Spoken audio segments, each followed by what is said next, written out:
Tell me a little bit more about what it was like to work with NATO. I imagine NATO has its own committees that you would be engaged in to oversee its nuclear stockpile. It was a pleasure. That's the short form. I wondered at the end of the Cold War, did we really need NATO? And I just, in my own mind, I was teetering back and forth. So you can imagine how I felt when now I have to head a NATO committee, which was in charge of all those, for the reliability of all those weapons.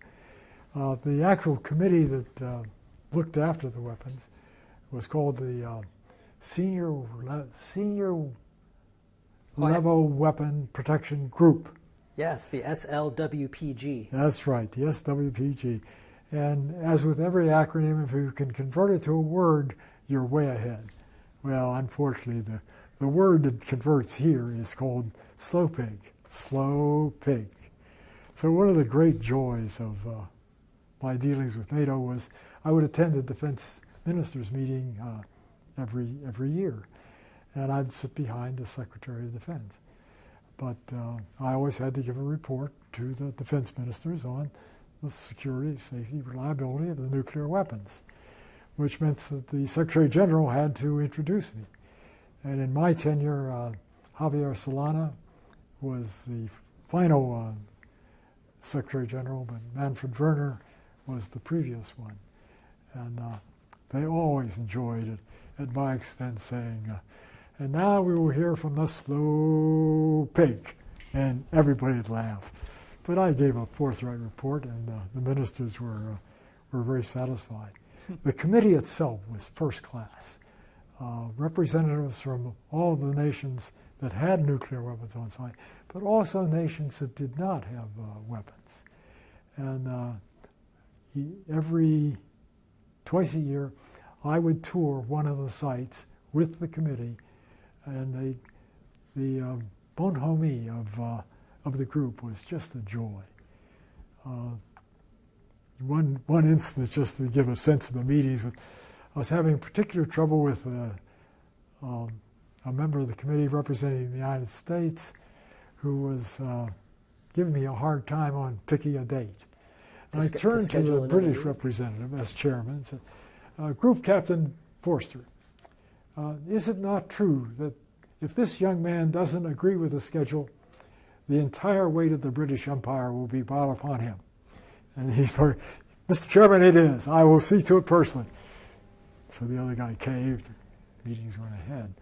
But it was chairmanship of a really convivial group. Even the Greeks and the Turks would get along. And touring the sites was a very good idea.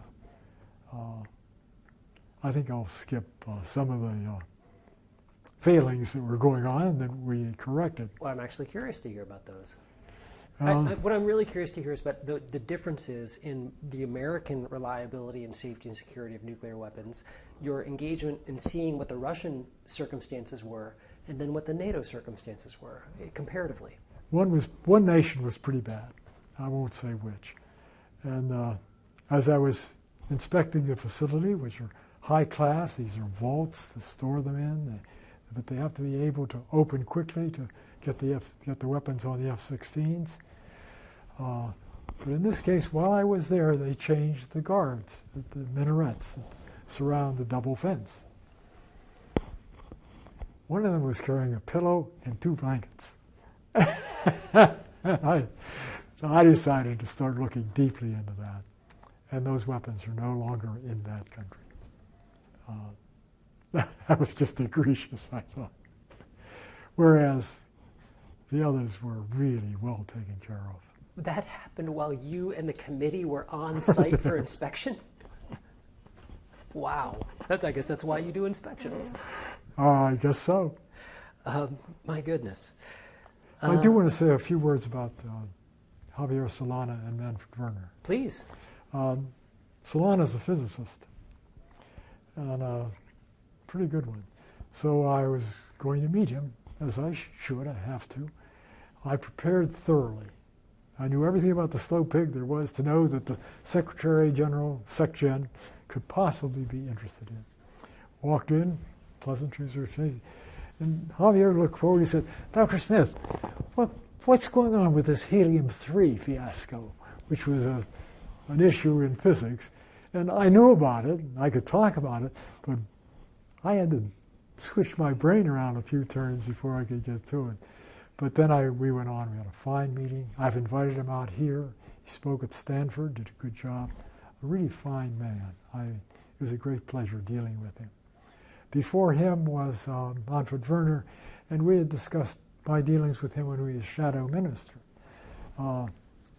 He was a real tactical fighter pilot, decisive, but he had a sense of humor. And he was dying of cancer, which is why he stepped down. And he was emaciated, but he was a military man. He stood straight as a rail. So he would stand up when the meetings would begin, and somebody asked, how are you doing, Mr. Secretary General? And he looked at them, just a fighter pilot general would do. He said, just like NATO, I'm lean and mean. But it was just, NATO was, when you got inside it was a bureaucracy, yes. But at least my little part was a real working bureaucracy, and we did good work. And I have to assume that a lot of others were doing it. Furthermore, I'll just offer for free that I think Jens Stoltenberg is doing a very fine job himself. So I'm very pleased with NATO these days. My concerns when the wall fell down were misplaced. I hope to be forgiven.